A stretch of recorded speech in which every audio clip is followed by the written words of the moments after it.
모든 사람은 저마다의 인생의 짐을 지고 삽니다. 무게가 다를 뿐이지 인생에 짐이 없는 사람이 어디에 있겠습니까? 어떤 사람은 사람이 짐입니다. 동료가 짐이고 때로는 가족이 짐이기도 합니다.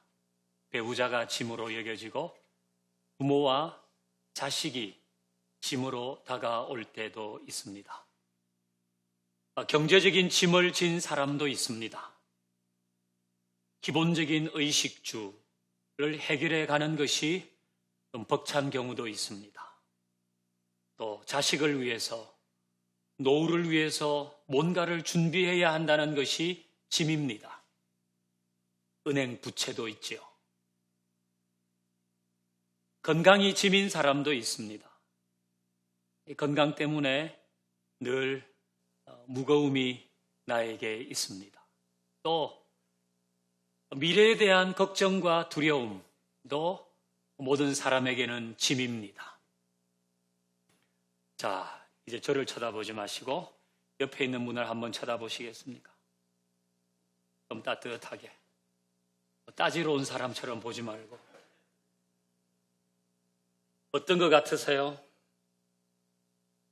다 괜찮아 보이죠? 나보다는 행복해 보인다. 나보다는 인생의 발걸음이 가벼워 보이네. 그렇게 보이시죠? 그러나 실제로는 다 무거운 짐을 지고 있습니다. 굳이 드러내지 않을 뿐입니다. 다 한 짐씩 지고 있습니다. 내려놓고 싶어도 내려놓을 수가 없고 언제까지 버텨낼지도 잘 모를 때도 있습니다. 이런 우리에게 오늘 주님이 말씀하십니다. 이제 28절을 읽어봅니다. 시작. 수고하고 무거운 짐진 자들아 다 내게로 오라. 내가 너희를 쉬게 하리라. 아멘.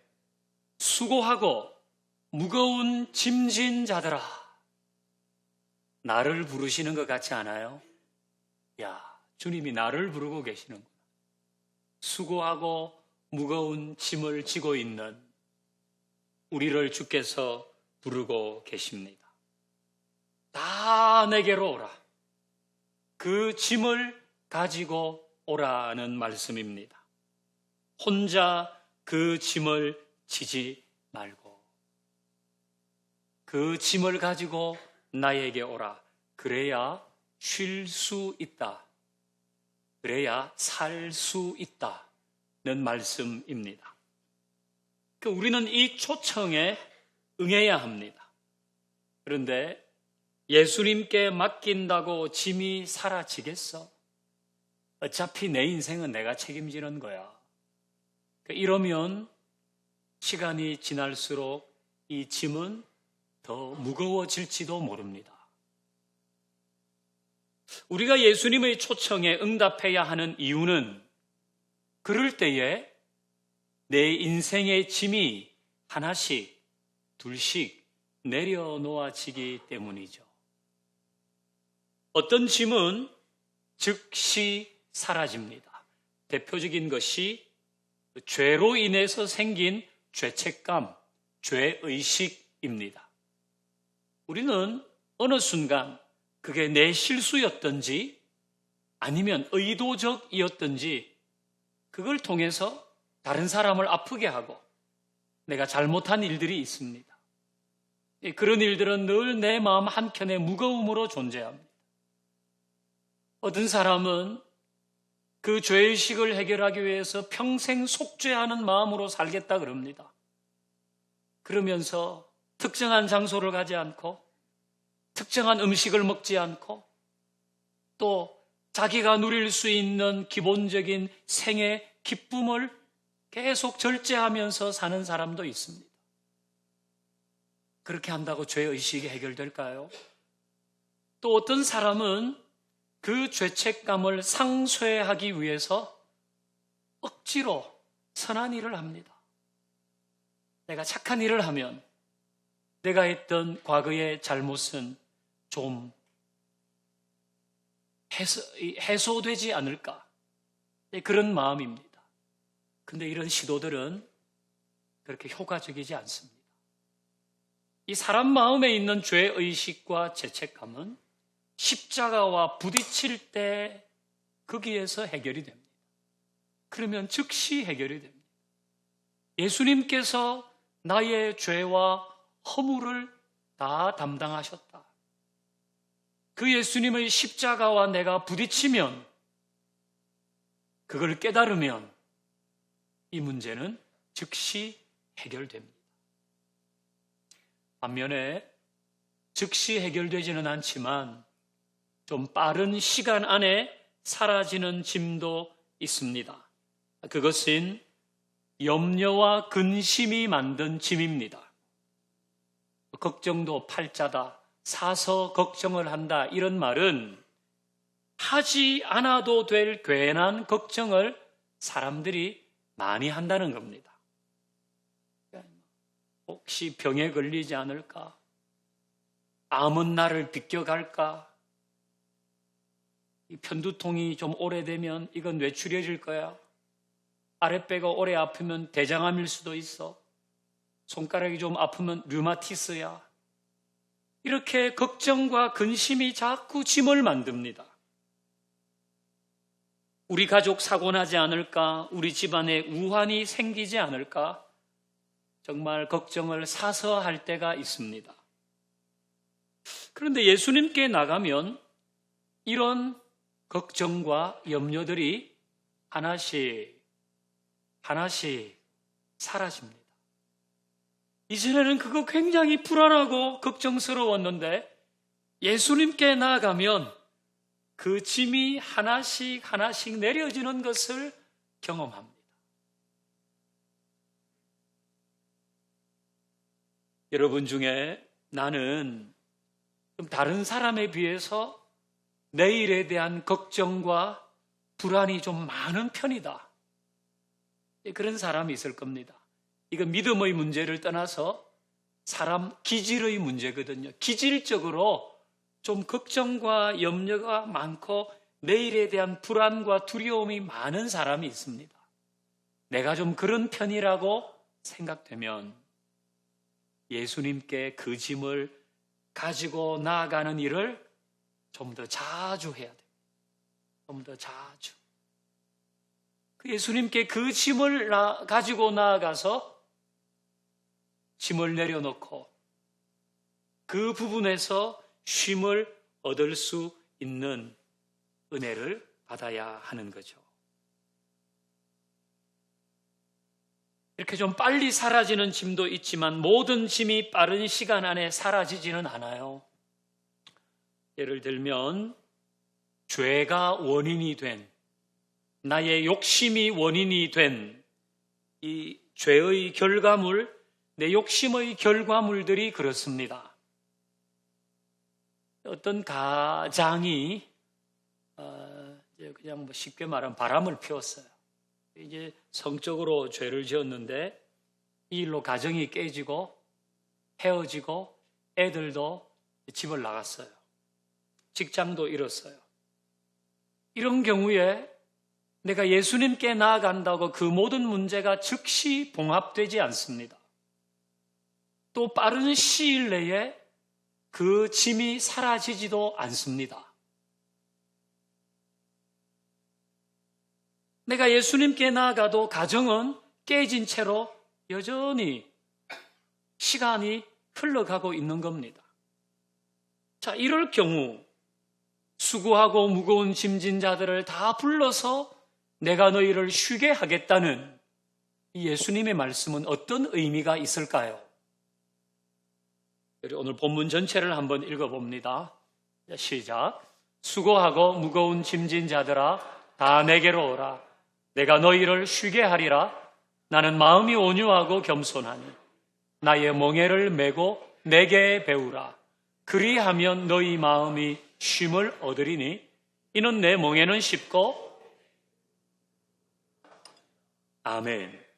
자, 이게 노란색 글자를 보면 내게 배우라 그랬어요. 예수님이 그 짐 가지고 나와서 나에게 배우라. 그러면 쉼을 얻으리라. 그 말씀이죠. 여기에서 주목할 부분은 내게 배우랍니다. 네 그 인생의 짐을 가지고 나한테 와서 나에게 배우라는 거예요. 그러면 쉼을 얻을 것이다. 예수님께 나가서 예수님께 배워야 됩니다. 한 달을 배우고 6개월을 배우고 1년을 배우고 3년을 배우고 5년을 배우고 이렇게 예수님께 계속 배워야 합니다. 이렇게 배우다 보면 잘못을 깨닫습니다. 아, 그게 내 잘못이었구나. 이건 고쳐야 되겠네. 계속 예수님께 배우다 보면 희망을 가지게 됩니다. 내가 얼마나 상대방에게 아픔을 줬는지, 내가 내 아내와 자식들에게 얼마나 잘못을 했는지, 예수님께 배워가는 그 시간 속에서 이걸 알게 되는 거예요. 그리고 예수님께 계속 배워가면서 이제는 용기를 가지고 헤어진 아내를 찾아가서 용서를 구하고 또 가서 용서를 구하고 예수님께 배워가면서 집을 나간 아이들을 만나고 그런 가운데 아이들에게 용서를 구하고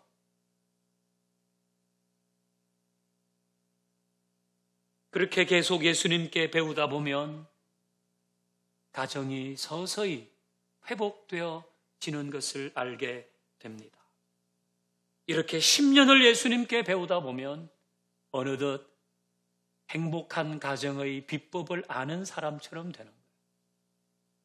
그러니까 우리는 우리 인생의 무거운 짐을 가지고 특별히 내가 많이 잘못하거나 실수해서 그걸로 어떤 결과물이 만들어졌을 때에 자꾸 예수님께 나가서 배워서 그 아픔을 주었던 결과물들, 그것이 점점 이제는 사람들에게 아픔이 되지 않는 일이 되게 해야 하는 것이죠.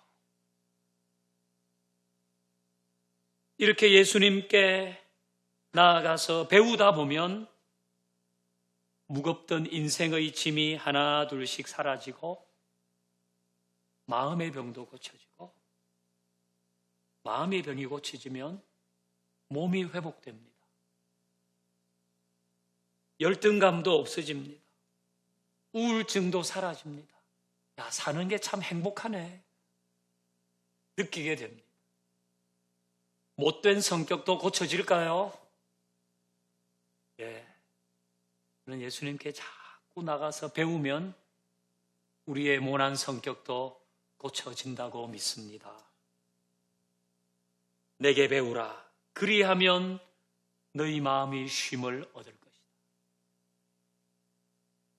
내가 좀 막 그냥 별로 강해야 될 부분이 아닌데 강하고 나를 주장하고 그냥 막 내 성격대로 하면 내 마음에 쉼이 없어요. 그때는 내 마음이 시끄럽지 쉼이 없어요. 그 예수님께 자꾸 나가서 배우면 내 마음에 쉼이 있는 거예요.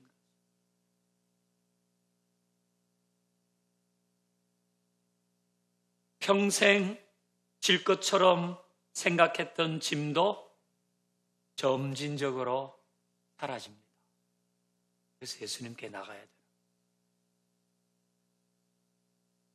그런데 때로는 예수님께 나아가도 그 짐이 평생 그대로인 경우도 있습니다. 혹 장애가 있거나 장애가 있는 자녀를 둔 부모들은 이 장애라고 하는 것이 큰 짐입니다. 그러니까 이 장애를 둔 부모가 있다 그럴 때 이 부모가 예수님께 나아간다고 즉시 그 짐이 사라질까요? 그럴 수도 있으나 일반적으로 그 짐이 여전할 수도 있습니다.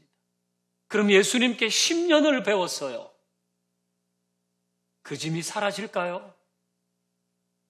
여전히 있을 수도 있습니다. 그러면 수고하고 무거운 짐진 자들 오면 내가 쉬게 할 것이란 예수님의 말씀은 이런 경우에 어떻게 적용을 해야 하는 겁니까? 오늘 본문을 또 한번 읽어보십시다. 같이요. 시작. 수고하고 무거운 짐진 자들아 다 내게로 오라. 내가 너희를 쉬게 하리라. 나는 마음이 온유하고 겸손하니 나의 멍에를 메고 내게 배우라. 그리하면 너희 마음이 쉼을 얻으리니 이는 내 멍에는 쉽고 내 짐은 가벼움이라 하시니라. 아멘. 우리를 초청하신 예수님은 내게 배우라고도 하시지만 나의 멍에를 메라고도 하십니다. 나의 멍에를 메라. 그러면 쉼을 얻으리라. 내게 배우라. 그러면 쉼을 얻으리라. 이렇게 말씀하신 예수님은 나의 멍에를 메라. 그러면 쉼을 얻으리라고 말씀하십니다. 멍에는 뭔 줄 알죠?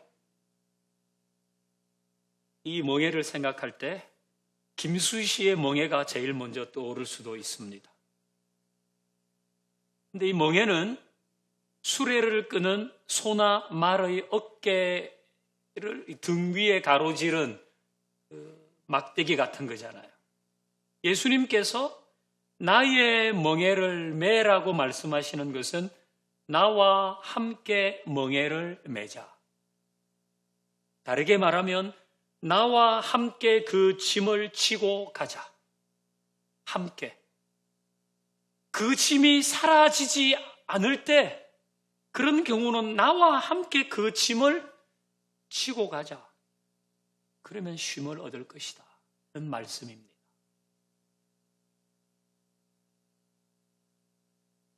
예수님은 장애와 같은 짐을 지고 있는 사람에게, 그런 종류의 짐이 있는 사람에게 그 짐을 나와 함께 지고 가자고 하십니다.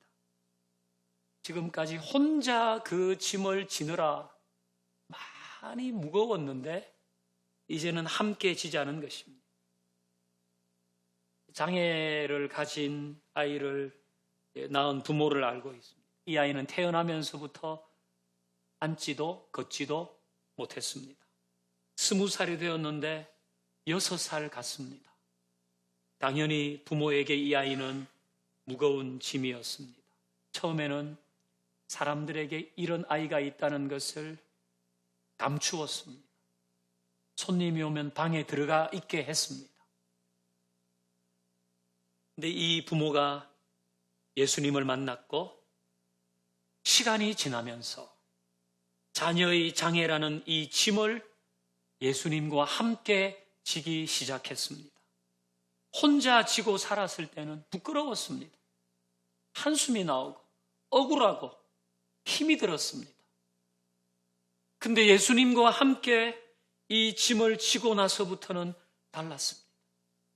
그거는 예수님과 함께 지기 전에는 언제나 이건 무거운 짐이었습니다. 무겁기만 했는데 예수님과 함께 지고 나서부터는 때로는 무거움이 아니라 이게 은혜이구나. 이게 감사구나. 그 선물이기도 하네. 그런 마음이 들기 시작했어요. 그래서 그동안 혼자 이 짐을 질 때는 늘 피곤하고 힘들었는데 예수님과 함께 이 짐을 질 때는 그렇게 마냥 힘들고 마냥 억울한 시간이 점점 줄어들어요. 아, 여기에 하나님이 주시는 은혜도 있네. 이런 것들을 깨달아 갔습니다. 예수님께 인생의 짐을 맡기면 그 짐이 즉시 사라지든지 서서히 사라지든지 예수님께 배워가면서 내려놓게 되든지 아니면 예수님과 함께 그 짐을 지게 되는 겁니다. 이런 일은 누구에게 일어나는가? 다음 구절을 한번 보여주시겠어요? 여기 보면 노란색 글씨가 다 내게로 오라 아닙니까? 내게로 오는데 다 오라는 거예요. 너까지는 와. 너는 되겠어. 그런 조건이 없잖아요. 좀 너무 어려운 사람만 와. 여자만 와. 남자만 와. 신앙생활 몇 년 이상 한 사람만 와. 조건이 없어요.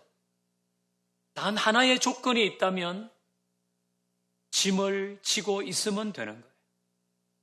짐을 지고 있는 사람은 누구든지 예수님께 나아올 수 있는 것입니다. 이제 교회에서 우리 신앙생활하면서 불필요한 것들이 몇 가지 있습니다. 그 중에 하나가 척하는 겁니다. 척하는 것. 난 괜찮은 척, 행복한 척, 문제가 없는 척, 잘 살고 있는 척, 척하는 겁니다. 그건 신앙생활 하는데 보탬이 되지 않습니다. 그러니까 우리에게 짐이 있으면 다 나오라 그러셨으니까 예수님 저를 부르신 게 맞습니다. 지금 저를 부르셨네요. 아이고 사람이 뭐 저리 걱정이 많아. 아니, 사람이 걱정할 수도 있죠. 그럼 그 짐을 가지고 또 주님께 나옵니다. 저 집은 뭐 저리 어려움이 많아. 아니 사람이 살다 보면 어려움이 생길 수 있죠. 그걸 다 가지고 예수님께 나오는 거예요. 우리 살다 보면 살림이 많아지잖아요. 그래서 한 번씩 버리죠. 저도 최근에 제 방에 책장 2개를 비웠습니다. 싹 책을 버리고 책장 2개도 없애버렸어요. 그러니까 한결 공간이 쾌적해졌어요. 우리가 살다 보면 짐이 자꾸 쌓이고 인생의 짐도 자꾸 쌓여요. 그러면 쌓지만 말고 한두 개는 내려놓으면서 가야 되지 않아요? 이거는 이제 주님께 맡깁니다. 이건 내 소관이 아닙니다. 이것까지 지고 가려니까 나 죽겠습니다. 그거는 내려놓고 그리고 또 다른 짐이 생기면 그거 짊어지고 이렇게 가야 되는데 뭐 이게 보물단지도 아니고 자꾸 쌓기만 쌓아서 가면 안 되는 거 아니에요? 내려놓고 그렇게 가다가 또 인생을 살다 보면 또 짐이 생기면 그거 짊어지고 주님 앞에 나가고 또 그거 내려놓고 이게 우리에게 쉴 수 있는 길과 살 수 있는 길을 만들어주는 것입니다. 오늘 설교 제목이 쉴 수 있고 살 수 있는 길인데요. 바로 예수님께서 초청하신 이 길 얘기하는 것입니다.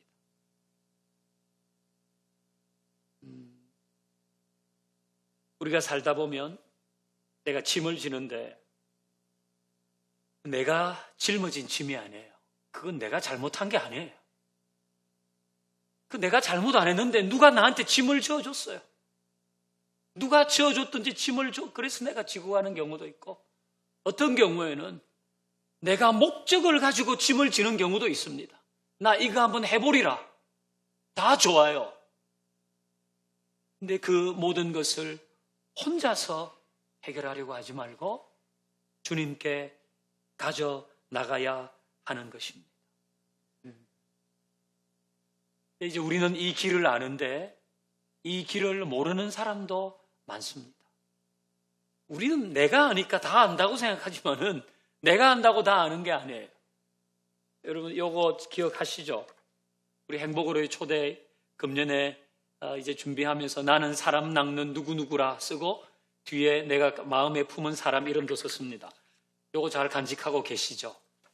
저는 제 매일 성경에 요 2가지 넣고 다닙니다. 이거 하고 금년 새해 첫 주에 뽑은 말씀 카드 넣고 다니는데 정말 유익합니다. 제가 금년 새해 뽑은 말씀은요. 항상 기뻐하라, 쉬지 말고 기도하라, 범사에 감사하라. 이 말씀이거든요. 이 저한테 꼭 필요한 말씀이에요. 여러분이 보시기에 우리 목사님은 늘 해피하고 기도하고 감사하고 사시잖아. 오해일 수도 있습니다. 저에게도 이 말씀은 늘 필요하죠. 저는 기질적으로 우울질이에요.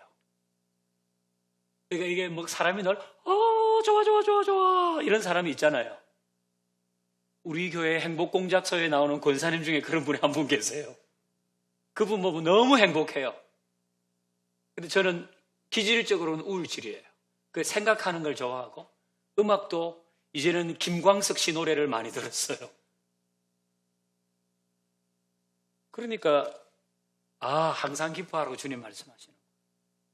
네, 항상 기뻐해야지. 그렇지, 주님은 또 기뻐하라고 말씀하시네. 기도하고 감사하라고 말씀하시네. 자꾸 되뇌어야 되는 겁니다. 그래서 필요해요. 이것도 필요해요. 여러분, 이걸 늘 여러분이 볼 수 있는 곳에 가져다니. 내 전화 한번 해야 되겠네. 밥 한번 먹어야 되겠구나. 이 사람에게 이 길을 알려줘야 돼요. 모든 사람들이 잔뜩 짊어지고 가고 있습니다. 그걸 어떻게 해소하는지를 몰라요. 그래서 힘들면 그날 밤에 어디 가서 좀 해소하고, 힘들면 불금이라 그래요. 어디 가서 좀 해결하고, 그러면서 계속 짊어지고 가거든요. 우리 좋은 식당 갔다 오면 그것도 사람에게 알려주잖아요. 거기 가니까 짜장면 맛있더라고. 내가 어디 가서 좋은 옷을 사면 그 집 가면 옷이 태가 난다고 우리 말해주잖아요. 그것처럼 이 길도 알려줘야 돼요. 이 길을 모르는 사람이 생각 외로 많습니다. 이 길을 알려주면서 당신도 예수님께 당신 짐을 맡길 수 있다고, 그러면 쉴 수 있고 살 수 있다고, 이 길을 알려줘야 되는 거죠. 사랑하는 교회 여러분, 우리도 그들도 수고하고 무거운 짐을 진 사람들입니다. 다 내게로 나오라 쉬게 하리라는 주님의 초청에 응답해서 우리도 쉬고 그들도 살 수 있는 이 길을 걷고 소개해 줄 수 있는 은혜가 여러분에게 있기를 주의 이름으로 축원합니다. 이제 함께 찬양합니다.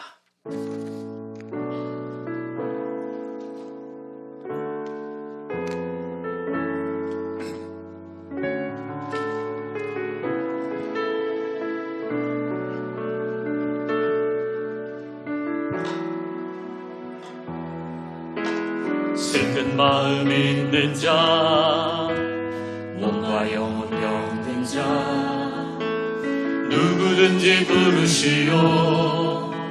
예수 이름 부르시오. 그 이름을 믿는 자, 그 이름을 부르는 자, 그가 어떤 사람이든 그는 구원 얻으리. 슬픈 마음 있는 사람, 슬픈 마음 있는 자, 우리에게 있는 모든 인생의 짐을 주님께 가져나가 맡겨야죠. 예수 이름 부르시오. 그 이름을 믿는 자, 그 이름을 부르는 자, 그가 어떤 사람이든 그는 구원 얻으리.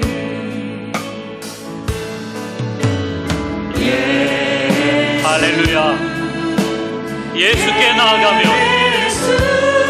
예수께 맡기면, 그 이름 예수 나 외쳐 부르네. 예수, 할렐루야. 예수, 오 구원의 그 이름 예수 나 외쳐 부르네. 예수 그리스도. 은과 금은 내게 없으나,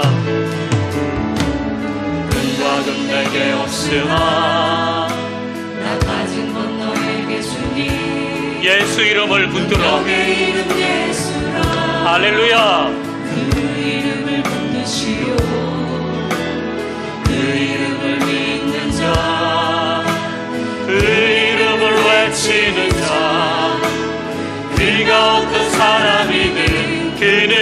주의 영광 보리라. 우리 다 손을 들어서 우리의 짐을 주님께 맡깁시다. 예수 예수 오 능력의 그 이름 예수 나 외쳐 부르네. 예수 나의 염려와 근심 경제적인 짐 건강의 짐 나의 실수로 생긴 짐 예수 예수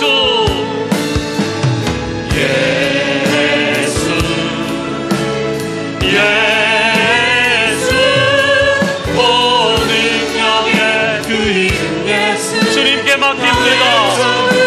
쉬게 하시고 살게 하여 주옵소서. 예수 오 구원의 그 이름 예수 나 외쳐 부르네. 예수 이름 부르며 예수 예수 오 능력의 그 이름 예수 나 외쳐 부르네. 예수